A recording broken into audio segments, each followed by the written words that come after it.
तो हेलो जय हिंद दोस्तों, कैसे हो आप लोग। आज का एक मेरा छोटा सा वीडियो आप लोगों के लिए लाभ हानि का, प्रॉफिट एंड लॉस का अंकगणित का पहला भाग पार्ट 1 हो गया था। अब पार्ट 2 हमको देखना था।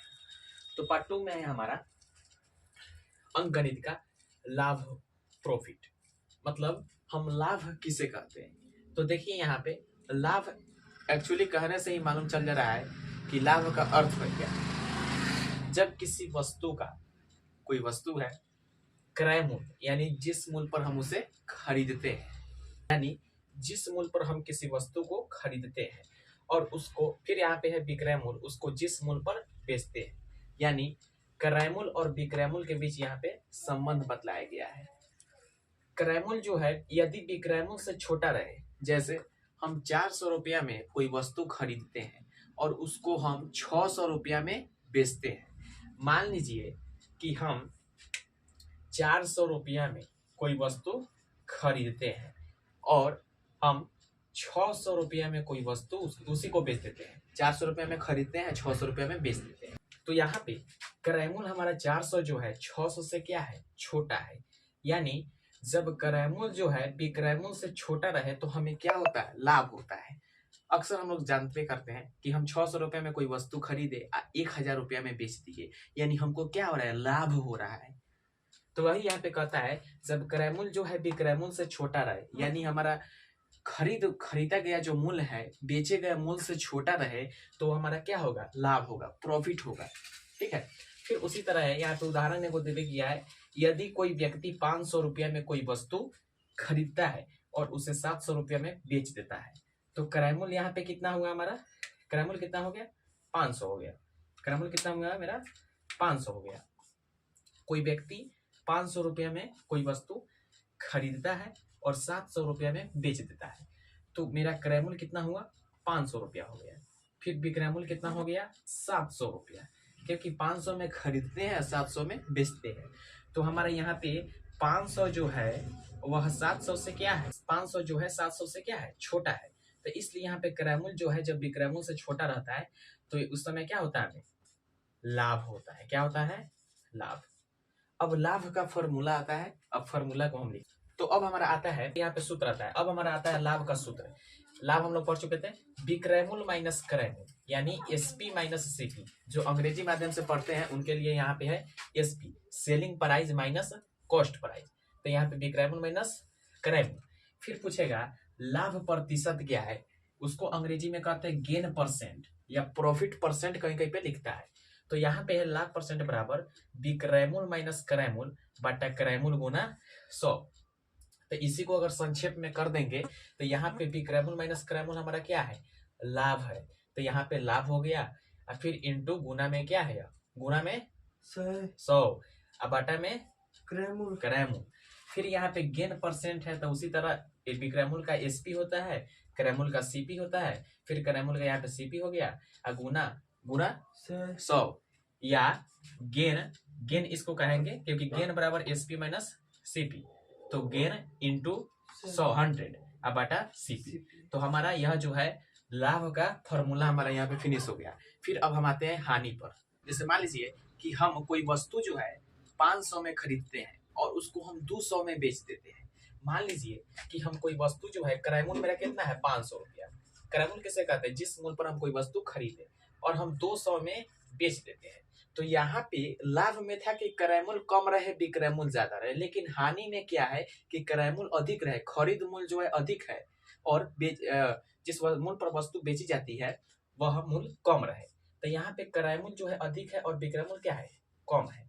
तो उस स्थिति में क्या होगा, हानि होगा। जैसे उदाहरण है, जब कोई व्यक्ति 500 रुपया में कोई वस्तु खरीदता है और 300 रुपया में बेचता है, तो यहाँ क्रय मूल्य 500 और विक्रय मूल्य 300। क्रय मूल्य कितना हो गया, 500 और विक्रय मूल्य 300, यानी क्रय मूल्य यहाँ पे क्या है, अधिक है और विक्रय मूल्य क्या है, विक्रय मूल्य यहाँ पे क्या है, कम है। तो क्रय मूल्य अधिक है, विक्रय मूल्य कम है, तो क्रय मूल्य अधिक और विक्रय मूल्य कम, तो इस स्थिति में क्या होगा हमारा, इस स्थिति में हानि होगा। अब हानि का फॉर्मूला सूत्र देखो। अब फिर मेरा हानि का सूत्र आता है, हानि का सूत्र है, हानि बराबर क्या है, क्रय मूल्य माइनस विक्रय मूल्य। फिर यहाँ पे जैसे अगर अंग्रेजी माध्यम से पढ़ रहे हो, इंग्लिश मीडियम से पढ़ रहे हो आप लोग, तो यहाँ पे लॉस क्या होगा, लॉस होगा हानि का जो सूत्र है लॉस, यहाँ पे सीपी माइनस एसपी। फिर यहाँ पे हानि प्रतिशत, तो क्रैमूल माइनस विक्रैमूल बटा क्रैमूल गुना 100, या हानि, देखिए क्रैमूल माइनस विक्रैमूल हम ऊपर से सीख गए हैं, क्या है हमारा हानि है, तो यहाँ पे क्या हो जाएगा हानि, और गुना में क्या है 100 तो ऊपर आ गया और क्रैमूल नीचे।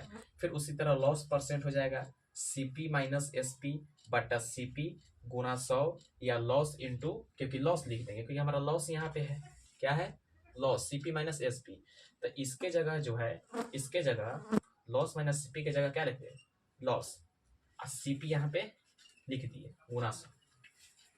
फिर हमारा आता है क्रैमूल का सूत्र, तो क्रैमूल बराबर दिया, यदि आपको विक्रैमूल और लाभ मालूम रहे तो हमको क्रैमूल, मान लीजिए कि हम 600 रुपया में कोई वस्तु बेचते हैं, मान लीजिए कि हम 600 रुपया में कोई वस्तु जो है बेच दिए, यानी हमारा क्या हो गया यार विक्रैमूल हो गया, एसपी हो गया।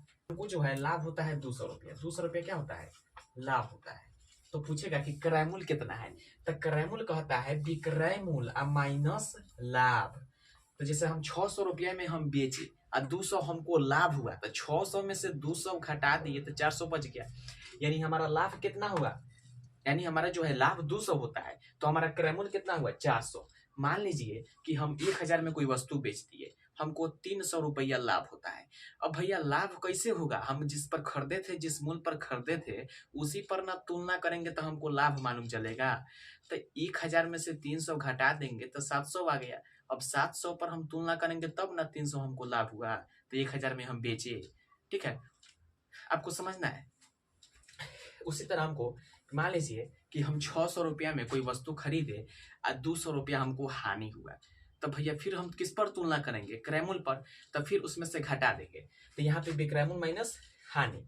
कभी कल पूछेगा कि हम 800 रुपया में कोई वस्तु बेच दिए और हमको 20% का लाभ हुआ या 20% का हानि हुआ, तो जब भी प्रतिशत में लाभ कहे और हानि कहे तो उस स्थिति में यदि क्रैमूल आपको निकालना हो तो आप ये फॉर्मूला यूज कीजिएगा, विक्रैमूल गुना 100 बटा 100 प्लस लाभ प्रतिशत, विक्रैमूल गुना 100 बटा 100 माइनस हानि प्रतिशत, तो हमारा हो गया क्रैमूल का।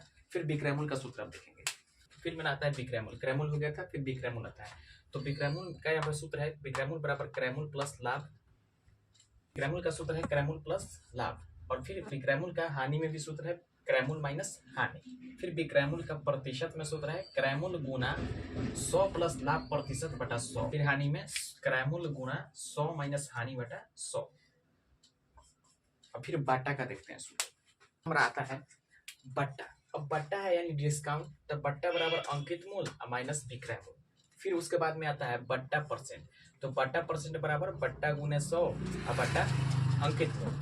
विक्रयमूल बराबर यानी अंकित मूल होता है जो हमारा प्रिंट रहता है किसी भी वस्तु पर, विक्रयमूल बराबर अंकित मूल माइनस बट्टा, अंकित मूल बराबर विक्रयमूल प्लस बट्टा, फिर अंकित मूल बराबर है विक्रयमूल गुने 100 बटा 100 प्लस बट्टा परसेंट।